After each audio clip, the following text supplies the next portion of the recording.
Welcome to my YouTube channel Computer Concepts Made Easy. In today's video, we will learn about 9th unit DBMS Introduction to Database. मैं आज लेके आई हूँ HTML MCQs part 4। इससे पहले मेरे part 1 to 3 आ चुके हैं जिसमें हम अप्रॉक्स 1 to 75 क्वेश्चन जो है वो सॉल्व कर चुके हैं विद एक्सप्लेनेशन और विद टॉपिक वाइज, राइट। आपके ये 6 के 6 सब टॉपिक्स जो हैं ये कवर हो चुके हैं ऑलरेडी। जिसने मेरी ये वीडियोस नहीं देखी HTML वाली, PHP वाली, कंप्यूटर्स फंडामेंटल्स वाली, वो सारी की सारी प्लेलिस्ट में जाके गो थ्रू कर सकता है। आज मैं करवाऊंगी आपको सब टॉपिक 7। ये है क्या? Select statement, where clause, relational operators, logical operators, sorting, data, order by, removing duplicate records, distinct, right. आज हम ये पढ़ेंगे। इससे पहले जिसने मेरे चैनल को सब्सक्राइब नहीं किया है वो मेरे चैनल को सब्सक्राइब करे। Let's start the video. Structure SQL है क्या? There are core SQL, full form होती है structured query language, components use to retrieve and manipulate database. मैंने एक डाटाबेस अपना बनाया है, स्कूल नाम का डाटाबेस मैंने बनाया है। अब आपने मेरी लास्ट वीडियो में देखा होगा, स्कूल नाम का डाटाबेस हमने क्रिएट किया है। उसके अंदर हमने एक टेबल बनाया था स्टूडेंट नाम का, राइट। स्टूडेंट नाम का टेबल बनाया था। अब मैंने अपने डाटाबेस में से टेबल को रिट्रीव करवाना है और टेबल में से स्पेसिफिक इन्फॉर्मेशन रिट्रीव करवानी है। मतलब सारे का सारा टेबल नहीं मुझे चाहिए, मैंने किसी एक ही बच्चे का रिकॉर्ड देखना है तो मैं देख सकती हूँ। पर उसके लिए हमें क्या चाहिए? एक स्ट्रक्चर्ड क्वेरी लैंग्वेज चाहिए क्वेरी करने के लिए। क्वेरी मीन्स आपके क्वेश्चंस, आपकी जो भी डिमांड है, आप जो भी व्यू करना चाहते हो, जिस बच्चे की इन्फॉर्मेशन देखना चाहते हो, तो उसको लिखने का एक ढंग होता है, ठीक है। और मतलब उसको लिखने के लिए एक लैंग्वेज यूज़ होती है। उस लैंग्वेज को बोला जाता है स्ट्रक्चर्ड क्वेरी लैंग्वेज। क्यों? क्योंकि ये स्ट्रक्चर्ड वे में आपके क्वेश्चन को पुट करती है। मतलब पहले से बने बनाए सिंटेक्स होते हैं जो आपने यूज़ करने होते हैं, राइट, अपने डाटा को रिट्रीव करवाने के लिए और मैनिपुलेट करवाने के लिए। सबसे पहले आता है सिलेक्ट स्टेटमेंट होती है। अगर आपने अपने टेबल को शो करवाना है तो हम सिलेक्ट स्टेटमेंट यूज़ करते हैं। Specify which column to retrieve from a database table. Select क्या करता है कि आपने अपने टेबल में से किस कॉलम को रिट्रीव करवाना है, किस पर्टिकुलर कॉलम की आपने इन्फॉर्मेशन देखनी है, किस रो को आपने देखना है, ये पूरे का पूरा टेबल आपने शो करवाना है। तो सिलेक्ट स्टेटमेंट यूज़ की जाती है। उसके बाद आता है वेयर क्लोज। सिलेक्ट के अंदर वेयर क्लोज यूज़ की जाती है। Filters record to return only rows meeting a specific conditions. जब भी कोई कंडीशन आपने लगानी है उस टाइम पे हम वेयर क्लोज यूज़ करते हैं। हम इसको आगे पढ़ेंगे सारा, ठीक है। आगे आता है रिलेशनल ऑपरेटर्स क्या होते हैं, जो रिलेशन बताते हैं, मतलब आपका कंपैरिजन बताते हैं, जो like equal to, less than, greater than, less than equal to, greater than equal to, और इक्वल टू और नॉट इक्वल टू, ठीक है। ये सारे के सारे होते हैं, ये फिल्टर आपके डाटा को फिल्टर करेंगे। आगे आते हैं लॉजिकल ऑपरेटर। लॉजिकल ऑपरेटर सिर्फ 3 तरह के होते हैं, and, or, not. Combines multiple filter conditions using and or not. आप इसके साथ एक से ज़्यादा कंडीशंस भी लगा सकते हैं, ठीक है। मल्टीपल कंडीशंस के लिए यूज़ किए जाते हैं and or not, right. And आप कहाँ यूज़ करोगे? एंड हम वहाँ यूज़ करेंगे जहाँ आपकी दोनों कंडीशन ही ट्रू होनी चाहिए। एंड के केस में दोनों कंडीशंस ही क्या? ट्रू होनी चाहिए, राइट। सेकेंड है और के केस में एक कंडीशन ट्रू, एक कंडीशन फॉल्स हो सकती है। मतलब दोनों में से कोई भी कंडीशन, एक कंडीशन ट्रू होनी चाहिए। दोनों कंडीशन में से एक कंडीशन ट्रू होनी चाहिए और के केस में। जबकि एंड के केस में क्या होता है, दोनों की दोनों कंडीशन जो है वो ट्रू होनी चाहिए आपकी, ठीक है। और नॉट का मीन क्या होता है? नॉट का मीन है कि आपकी कंडीशन अगर ट्रू है तो आंसर आएगा फॉल्स, अगर फॉल्स है तो क्या आएगा? ट्रू, ठीक है, उल्टा कर देगा ये। आगे ऑर्डर बाय। अगर आप अपने डाटा को ऑर्डर बाय डिसेंडिंग असेंडिंग में देखना चाहते हो, ऑर्डर मतलब सॉर्टिंग ऑर्डर में ना, आपने सपोज करो आपके पास टेबल है, उसमें कॉलम है मार्क्स नाम का, आपने वो मार्क्स जो है वो डिसेंडिंग में देखने हैं, तो आप डिसेंडिंग लिखोगे, डिसेंडिंग कीवर्ड लिखोगे। अगर आपने असेंडिंग में देखने हैं तो असेंडिंग लिखोगे, राइट। ऑर्डर वाई किस लिए यूज़ होती है? सॉर्टिंग के लिए, आपके डाटा को सॉर्टिंग करना है टेबल के डाटा को, तो हम ऑर्डर वाई यूज़ करते हैं। आगे डिस्टिंक्ट। जहाँ भी डिस्टिंक्ट कीवर्ड यूज़ होगा उसका मीन होगा एलिमिनेट डुप्लीकेट रोज। ये यूनिक रोज शो करवाता है। क्या करवाता है? यूनिक रोज शो करवाता है। उस कॉलम जिस पे आप डिस्टिंक्ट लगाओगे उस कॉलम में कोई भी डुप्लीकेट वैल्यूज़ नहीं शो करवाएगा। वो क्या करेगा? आपको यूनिक वैल्यूज शो करवाएगा, राइट। देखो मैंने एक एग्जांपल आपको ली है, सिलेक्ट के साथ मान लो एक टेबल है जिसका नाम है डिपार्टमेंट, उस टेबल का नाम है डिपार्टमेंट, राइट। डिपार्टमेंट सॉरी, उस टेबल का नाम है एम्प्लॉय, डिपार्टमेंट नहीं है, डिपार्टमेंट तो कॉलम का नाम है। उस टेबल का नाम आपका क्या है, एम्प्लॉय है। एम्प्लॉय टेबल में से मैंने डिपार्टमेंट नाम का कॉलम निकालना है, right. From employee where salary क्या हो, उस डिपार्टमेंट में सैलरी जो है, इसके ऊपर फिल्टर लगा है ग्रेटर देन हो 50,000। ओके, ये क्या बोल रहे हैं कि एक टेबल बना होगा एम्प्लॉय नाम का, उसमें क्या होगा, एम्प्लॉय की आईडी भी हो सकती है बीच में लिखी हुई, एम्प्लॉय का नेम भी हो सकता है लिखा हुआ, सारे का सारा टेबल में से। पर मैंने सिर्फ शो क्या करवाना है, डिपार्टमेंट का नाम शो करवाना है, सिर्फ ये वाला कॉलम चाहिए मुझे, राइट। ठीक है, जो सिलेक्ट में शो करोगे वही नाम शो होगा आपको, ठीक है, व्यू में आपको। सिलेक्ट स्टेटमेंट क्या लिखा है कि डिपार्टमेंट का नाम तो मुझे चाहिए, लेकिन कौन से डिपार्टमेंट का नाम चाहिए, है ना, डिस्टिंक्ट डिपार्टमेंट चाहिए। मतलब अगर मैंने यहाँ पे डिपार्टमेंट जो है, क्या पता आपका इंजीनियर का डिपार्टमेंट हो, ठीक है, ओके, इंजीनियर का डिपार्टमेंट हो सकता है आपका, है ना, क्या पता कुछ और डिपार्टमेंट हो।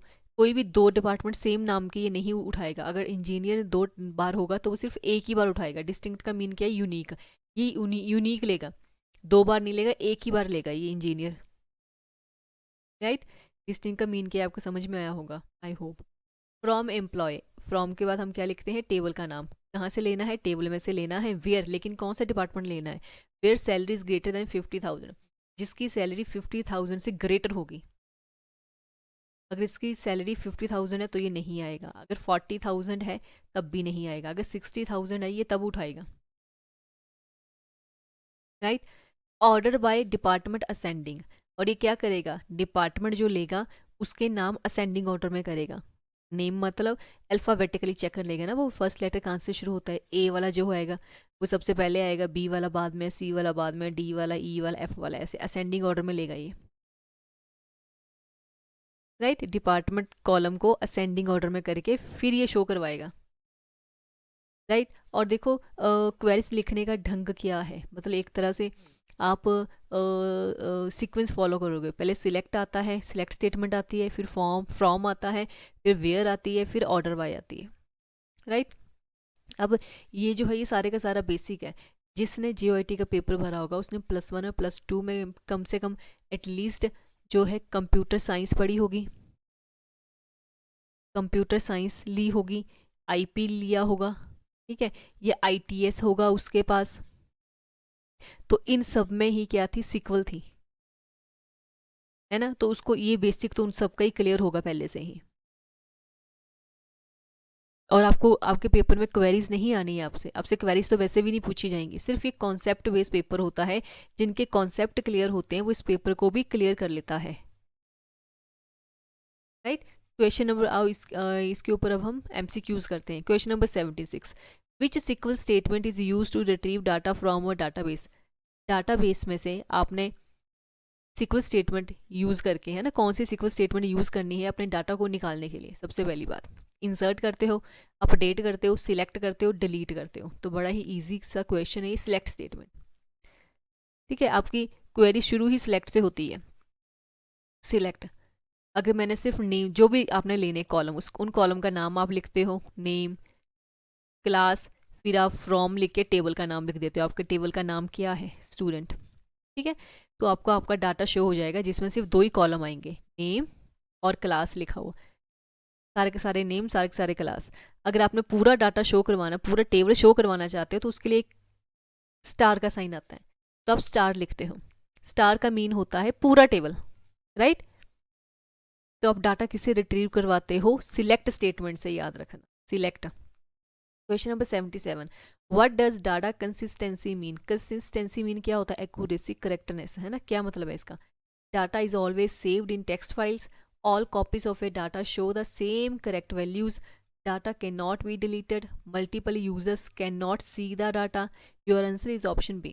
मतलब आपने जितने भी टेबल बनाए हैं, जितने मर्जी टेबल बनाए हैं, सब में क्या हो, कंसिस्टेंस हो, मतलब अगर आपने एक में डाटा चेंज किया है तो बाकियों में भी डाटा चेंज हो, ये नहीं कि आपने एड्रेस एक टेबल में चेंज कर दिया एक बच्चे का, दूसरे टेबल में भी बच्चे का नाम है पर उसका एड्रेस चेंज नहीं है ना। तो एक कंसिस्टेंसी नहीं हुई, कंसिस्टेंसी होनी चाहिए। और ये वो किसका काम है, डीबीएमएस का काम है। अगर आपने एक टेबल में डाटा चेंज किया, एड्रेस चेंज किया, ऑटोमेटिकली वो क्या करेगा, सारे टेबल्स में चेंज कर देगा अगर आपने मेन टेबल में चेंज किया हुआ है, राइट।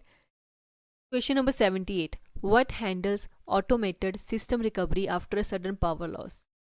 एकदम से पावर लॉस होगी, ठीक है, तो आपके डाटाबेस को कौन संभालेगा, बताओ कौन सेफ रखेगा। Data entry staff, operating system, DBMS backup recovery सब सिस्टम, नेटवर्क स्विचेस। तो आंसर है सी, डीबीएमएस में जो बैकअप और रिकवरी सिस्टम है वो आपके डाटा को सेव रखेगा, आपका डाटा लॉस नहीं होगा। Question number 79, what happens when you use the or operator in a where clause. जब आप वेयर क्लोज में, वेयर क्लोज मतलब आपने सिलेक्टर लगाई है, select name, class, from, student, where, where के अंदर मैंने क्या लगाया, और लगाया है, ठीक है। और हम कैसे लगाते हैं, ऐसे नहीं लगाते ना हम, और के कीवर्ड्स होते हैं, एंड कैसे लिखते हैं हम, एंड हम ऐसे लिखते हैं, और लिखना है तो हम और के लिए ऐसे लगाते हैं, राइट। तो यहाँ पे और लगा है, और का मतलब आपने ऐसे लगाया है, ठीक है, और आपने कंडीशन दी है कि where marks is greater than 30 लिख दो यहाँ पे, और यहाँ पे लिख दो मार्क्स लेस देन 80, ठीक है। तो और के बीच में क्या है, मैंने आपको बताया था, और क्या काम करता है, और काम करता है या ये कंडीशन ट्रू हो या ये कंडीशन ट्रू हो, मतलब दोनों में से एक टाइम पे एक कंडीशन ट्रू होनी चाहिए बस। या उसके मार्क्स ग्रेटर देन 30 है, मान लो उसके मार्क्स 50 है, तो ये क्या होगा, उस बच्चे का नाम और क्लास आ जाएगी, ठीक है। अगर उस बच्चे के मार्क्स 70 हैं तो भी उसके मार्क्स आ जाएंगे, ठीक है। अगर दोनों कंडीशन ट्रू होती है कोई फ़र्क नहीं पड़ता, पर एक टाइम पे एक कंडीशन ट्रू होनी चाहिए, राइट। एक टाइम पे क्या होना चाहिए, एक कंडीशन ट्रू होनी चाहिए। तो इसका मतलब क्या हुआ, option number A, only records that match all the conditions are returned, record that match any of the condition are returned, records that match both condition are excluded, it multiplies the values into 2 columns. इसका answer है B, कि records that match any of the condition, मतलब दो conditions में से एक condition true होनी चाहिए बस, एनी ऑफ द कंडीशन मतलब दोनों में से कोई भी कंडीशन ट्रू हो, कोई फर्क नहीं पड़ता और में, तब आपका रिजल्ट ट्रू आएगा। How does DBMS retrieve data compose to a file system. File system में आपने डाटा रिट्रीव करवाना है डीबीएमएस में, तो कैसे करवाएगा वो, क्या करेगा वो, इसके लिए क्या यूज़ किया जाता है। It reads text line manually, it uses standard query language like SQL, it uses physical paper record, it requires री राइटिंग द डाटाबेस। तो वो क्या करेगा, सिक्वल लैंग्वेज यूज़ करेगा, आपने डीबीएमएस में से डाटा रिट्रीव करवाना है डाटाबेस में से, तो वो क्या करेगा, उसके लिए खास लैंग्वेज बनी है sequel. If you want to find product with the price less than 50, which operator do you use. ये बोल रहे कि आपने प्रोडक्ट फाइंड करना है with the price less than 50, price कितना है उसका, प्राइस कितना है, लेस देन 50, ठीक है, लेस देन 50। तो ये बोले कि लेस देन लिखने के लिए कौन सा ऑपरेटर यूज़ किया जाता है, ये लेस देन का साइन, ये ग्रेटर देन का साइन, इक्वल टू का sign, less than equal to. तो इसके लिए क्या है, option number A, less than का सिंबल क्या होता है, ये होता है लेस देन का। ग्रेटर देन का क्या होता है, ये होता है ग्रेटर देन, इसको क्या बोलते हैं, ग्रेटर देन। और ये क्या होता है, लेस देन, ये क्या होता है, ग्रेटर देन इक्वल टू, इसको क्या बोलते हैं, ग्रेटर देन इक्वल टू। और इसको क्या बोलते हैं, less than equal to, right, ये तो पता ही है। Question number 82, what is the purpose of distinct keyword. Distinct keyword पढ़ा है ना आपने, इसका मतलब क्या होता है, to count the number of rows, B to sort the result alphabetically, to return only unique values, to filter rows based on a condition. तो इसका क्या होता है, to return only unique values, right. ये कोई कंडीशन तो है ही नहीं, पहली बात, ये काउंट भी नहीं करता है, सॉर्ट भी नहीं करना इसने, सॉर्ट भी नहीं इसने करना है, इसने क्या करना है, यूनिक वैल्यूज रिटर्न करवानी है। डिस्टिंक्ट का मीन क्या होता है, यूनिक वैल्यूज, ये कॉपी पेस्ट डुप्लीकेट वैल्यूज नहीं दिखाता है। Question number 83, what maps the physical data layout to logical structures. Physical data को लॉजिकल स्ट्रक्चर में मैपिंग करनी, क्या बोलते हैं उसको, कहते हैं बताओ। Storage drives, DBMS mapping system, keyboard drivers, ethernet cables. तो उसको बोलते हैं option number B, DBMS mapping system, क्योंकि ये फिजिकल डाटा लॉजिकल डाटा किसका हिस्सा है, डीवीएमएस का, डीवीएमएस मैपिंग सिस्टम का। Where do users interact with databases, users जो जिसने डाटाबेस देखना है ना, कहाँ इंटरेक्ट करते हैं, आपने डाटाबेस देखना है, अपना व्यू करना है, ठीक है। तो उस लेवल को क्या बोला जाता है, यूजर्स ने अपने टेबल शो करवाने हैं तो कैसे देखेगा वो, कौन से लेवल बोला जाता है उसको, internal level, external level, right, conceptual level. बताओ अब, internal schema level, physical storage level, external schema level, conceptual schema level. तो उसको बोला जाता है एक्सटर्नल। जहाँ यूज़र ने इंटरेक्ट करना है अपने डाटा के साथ उसको बोलते हैं व्यू लेवल, सिर्फ व्यू ही करना उसने, उसकी फिजिकल स्कीमा नहीं देख सकता वो, ठीक, तो एक्सटर्नल बोला जाता है। In a relational database what does the term entity means, entity बता रही है, एंटिटी आपको मैंने बताया था एंटिटी क्या होता है।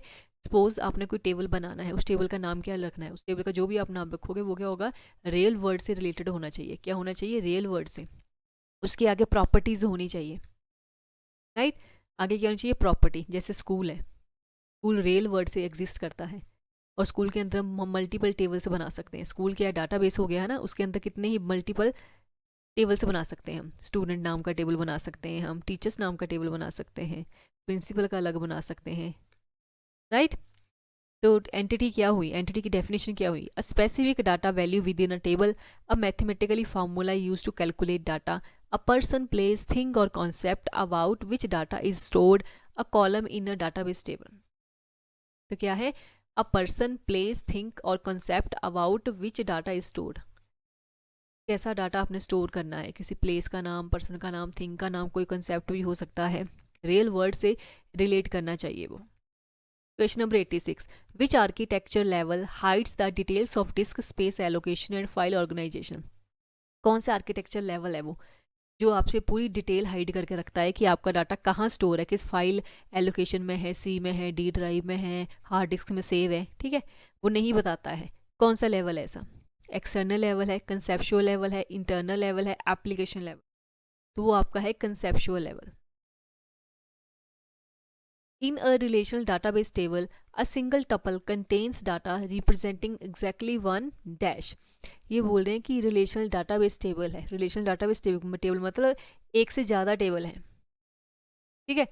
A single tuple contains data, एक सिंगल टपल, टपल का मीनिंग क्या होता है, रो,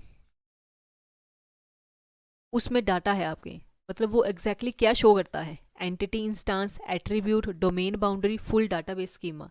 तो क्या बताता है वो, एंटिटी का इंस्टांस है, वो क्या है, जो आपने एंटिटी ली है स्कूल नाम की, उसके अंदर जो टेबल आपने बनाया है स्टूडेंट नाम का, उसको रिप्रेजेंट करता है वो, स्टूडेंट की इन्फॉर्मेशन होगी, मतलब जिस नाम से आपका टेबल होगा वो उसी की इन्फॉर्मेशन शो करवाएगा ना। अगर यहाँ पे स्टूडेंट लिखा हुआ है तो किसी कंपनी की टेबल थोड़ी शो करवाएगा वो किसी बैंक का डाटा थोड़ी शो करवाएगा, तो वो स्टूडेंट का ही डाटा शो करवाएगा, ठीक है। तो वो क्या है आपके लिए, एंटिटी का इंस्टांस है वो। A row represents one specific instance on an of an object, if the table represent the employee entity, one row contains the specific value for one specific employee instance. ये बोले कि आपने employ नाम का table लिया है तो इसमें एम्प्लॉय की ही इन्फॉर्मेशन होगी, मतलब जिस नाम की आपने एंटिटी ली है, जिस नाम का आपका टेबल बनाया है, उसी नाम से उसका इंस्टांस होगा, मतलब उसके आगे जो कॉलम नेम जो भी होगा उसी से रिलेटेड होंगे। Question number 88, which clause is used in SQL to filter records based on a specific condition, कौन सी क्लोज यूज़ करी जाती है, अपने टेबल के रिकॉर्ड्स को आपने क्या है एक कंडीशन के ऊपर फिल्टर करवाना है, कोई कंडीशन लगा के फिल्टर करवाना है, तो कौन सी क्लोज यूज़ की जाती है, फ्रॉम, वेयर, सिलेक्ट या ऑर्डर बाय। तो हम यूज़ करते हैं वेयर क्लोज उसके लिए, क्या यूज़ करते हैं, वेयर क्लोज, राइट। सिलेक्ट हमारी मेन क्लोज, मेन कमांड है, ठीक है, जहाँ से हमारा डाटा शुरू होता है लिखना, सिलेक्ट क्या शो करवाना है, सारा टेबल शो करवाना है तो आप स्टार लिखोगे, फिर उसके बाद आता है फ्रॉम, टेबल का नाम लिखना है, जो भी आपका टेबल होगा उस टेबल का नाम हम लिखते हैं, फिर कोई कंडीशन लगानी है तो हम वेयर के साथ कंडीशन लगाते हैं, where age is greater than 18, ठीक है। फिर उसके बाद हम ऑर्डर बाय लगा सकते हैं, अगर आपने ऑर्डर बाय लगाना है, ऑर्डर बाय किसके ऊपर हो, नेम के अकॉर्डिंग हो, नेम डिसेंडिंग, ओके, डिसेंडिंग के लिए DESC लिखते हैं और लास्ट में सेमीकोलन लगाते हैं, राइट। आगे question number 89, which symbol is use to in select statement to select all the columns from a table. आपने पूरा का पूरा टेबल शो करवाना है, मैंने आपको अभी बताया था कि पूरे का पूरा टेबल शो करवाना है। उसके लिए हम क्या लिखते हैं, @ स्टार %, प्लस का साइन लगाते हैं, तो हम उसके लिए स्टार लिखते हैं, सिलेक्ट स्टार फ्रॉम स्टूडेंट। तो इसके साथ क्या होगा, आपके पूरे का पूरा टेबल जो है शो हो जाएगा, जितने भी आपने कॉलम उसमें लिए सारे का सारा डाटा शो हो जाएगा स्टार के साथ। 90, if N attribute named gender, ठीक है, किसी कॉलम का नाम जेंडर लिया हुआ है आपने, सपोज करो टेबल के अंदर किसी कॉलम का नाम जेंडर है, strictly rejects any entry that is not male female or dash. What database concept enforces this rule, मतलब वो बोल रहे हैं कि rejects any entry that is not, कहते आपने इसके ऊपर कौन सा पूछा है, सिंपल सी बात है, पूछा है कौन सा रूल लगाना आपने इसके ऊपर, कि आपने सिर्फ ये मतलब ये क्वेश्चन में बोलना चाहता है कि आप सिर्फ मेल के लिए M, फीमेल के लिए F और ट्रांसजेंडर्स के लिए O, अदर्स के लिए आप O लगा सकते हो, ये लिख सकते हो। इसके अलावा अगर आप A देना चाहो तो वो फेल कर देगा, ए से कुछ होता भी नहीं है ना, और अल्फ़ाबेट आप लिखना चाहो तो वो फेल कर देगा, एरर शो करेगा। तो यहाँ से कौन सा लिमिट लगानी, मैंने कौन सा कंसंट्रेट लगाना है, हमने कंसंट्रेट पढ़े थे ना सारे के सारे, तो कौन सा कंसंट्रेट लगाए इस कॉलम के ऊपर, एंटिटी, डोमेन, कार्डिनलिटी, डिग्री, कौन सा लगाए, कॉलम, डोमेन कंसंट्रेट लगाए इसके ऊपर। Restricting the pool of valid acceptable data entries for a specific column is the core definition of domain concentrate. कौन सी कंसंट्रेट है वो, डोमेन कंसंट्रेट है, क्योंकि मैंने स्पेसिफिक कॉलम के ऊपर लगाया है ना, कॉलम के ऊपर, ठीक है, तो उसको डोमेन कंसंट्रेट बोला जाता है, ठीक है, याद रखना ये बात। What does null value signify when stored data inside a relational database field? Null value क्या बताएगी, आपने कोई कॉलम लिया है नेम नाम का, उसमें मैंने नाम लिखे हैं, पहला नाम मैंने लिख दिया है राहुल, दूसरा नाम मैंने गीता लिखा है, तीसरे नाम पे मैंने नल फिल कर दिया है, ठीक है, चौथे नाम पे कुछ और लिखा है, फिर मैंने नल फिल किया है, तो नल वैल्यू क्या बताती है, ये नल कीवर्ड क्या बताएगा आपको, the numerical integers value of 0, missing completely unknown or inapplicable data, a valid text string that contains 0 characters, a structural execution, crash or system error flag। इसका आंसर आएगा मिसिंग और completely unknown और inapplicable data। Means नल बताएगा कि आपका data क्या है, miss है, इनकम्प्लीट है, ये अननोन है, मतलब आपको पता नहीं है इसमें नाम क्या आएगा, ठीक है, तो नल ये शो करेगा। नल डज नॉट मीन ज़ीरो, नल का मीन ज़ीरो नहीं है, और एन एम्प्टी ब्लैंक स्पेस, ना ही उसको खाली जगह आप बोल सकते हो, क्योंकि उसमें आपने नल लिखा हुआ है ऑलरेडी, क्या लिखा हुआ है, नल लिखा हुआ आपने NULL, ठीक है, तो ना ये खाली है ना ही ये ज़ीरो है। It is a place holder indicating that the data is completely absent, मतलब नल बताता है कि यहाँ पे डाटा एबसेंट है आपका, आपको पता नहीं है क्या आना है यहाँ पे। 92, which operator is use in SQL to check if two values are equal, अगर दो वैल्यूज इक्वल हैं, 5 = 5 करना है मैंने, कौन सा ऑपरेटर यूज़ करूँगी मैं इसके लिए, डबल इक्वल या ये वाला, डबल इक्वल आएगा, सिंगल इक्वल आएगा, एक्सक्लेमेशन के साथ इक्वल आएगा जिसको हम नॉट इक्वल टू बोलते हैं, और ये इक्वल टू आएगा, क्या साइन आएगा, तो इसके लिए हम जो है यूज़ करेंगे option number A, equal to, ठीक है, दो वैल्यूज़ को इक्वलिटी चेक करनी है तो हम डबल इक्वल करते हैं, सिंगल इक्वल तो हम असाइनमेंट के लिए यूज़ करते हैं, किसके लिए यूज़ करते हैं, असाइनमेंट ऑपरेटर होता है ये।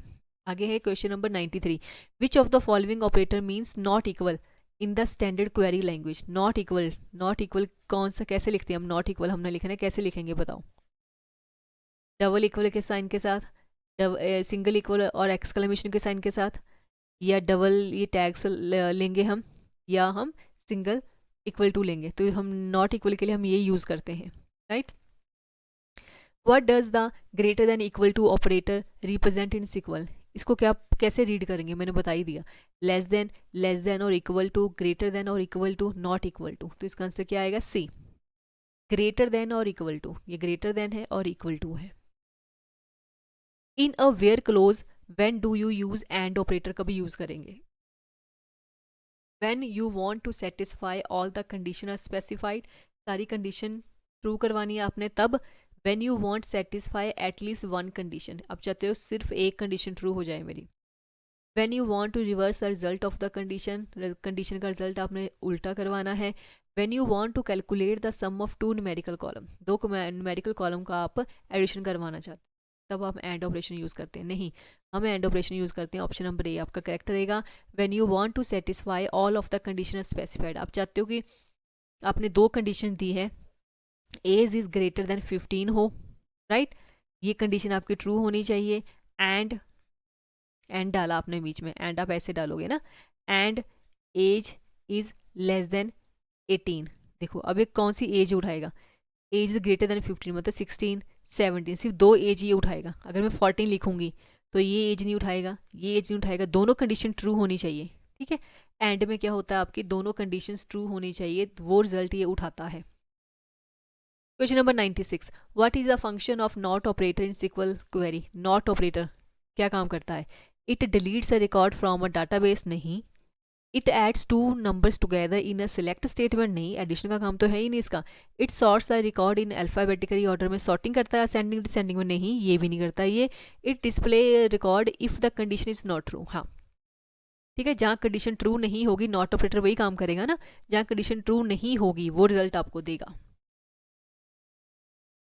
Question number 97, which clause is use to sort the result set of query in SQL. अपने अपने डाटा को सॉर्ट करना है, असेंडिंग और डिसेंडिंग मार्क्स है, ठीक है, अपने मार्क्स को डिसेंडिंग या असेंडिंग ऑर्डर में लिखना है, ठीक है। सॉर्टिंग मतलब डिसेंडिंग और असेंडिंग, तो कौन सी क्लोज यूज़ करते हो, group by, order by, sort by, filter by. तो इसके लिए हम यूज़ करते हैं ऑर्डर बाय, ठीक है। ऑर्डर बाय क्या है, ऑर्डर बाय में दो ही क्लोजेज आती हैं, असेंडिंग और डिसेंडिंग। असेंडिंग और डिसेंडिंग, बाय डिफॉल्ट डिसेंडिंग आती है, याद रखना। आप कुछ नहीं लिखोगे ना, आप ऑर्डर बाय लिख दोगे तो वो डिसेंडिंग में डाटा देगा, बाय डिफॉल्ट डिसेंडिंग सेट होती है। By default in what order does order by clause sort the result, बताओ। ऑर्डर बाय में बाय डिफॉल्ट कौन सी क्लोज दी जाती है, descending, random, ascending, based on the data they were added, नहीं, उसमें दिया जाता है डिसेंडिंग। डिसेंडिंग हम लिखते हैं DESC, राइट। असेंडिंग लिखने के लिए ASC लिखते हैं हम। Question number 99, which keyword is added to order by clause to sort the result in descending order.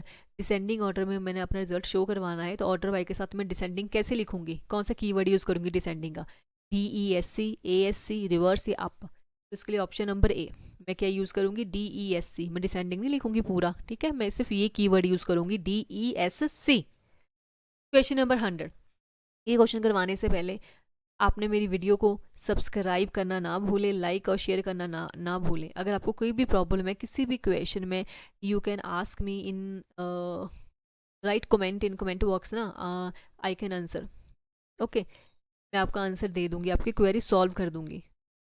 अगर आपको मेरे कंटेंट अच्छा लग रहा है, आप चाहते हो मैं और वीडियोज़ आपके कंटेंट पे लेके आऊँ बना के, तो आप मेरे चैनल को सब्सक्राइब करो, ओके।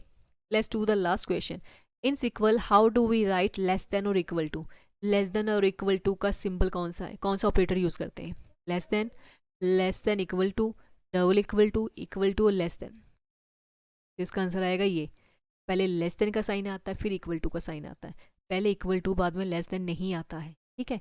ये कंपैरिजन के लिए होता है, और ये सिंपल लेस देन है, लेस देन और इक्वल टू जो बोला गया है वही लिखना है, less than equal to, right. Thank you so much for watching my videos, thank you so much guys.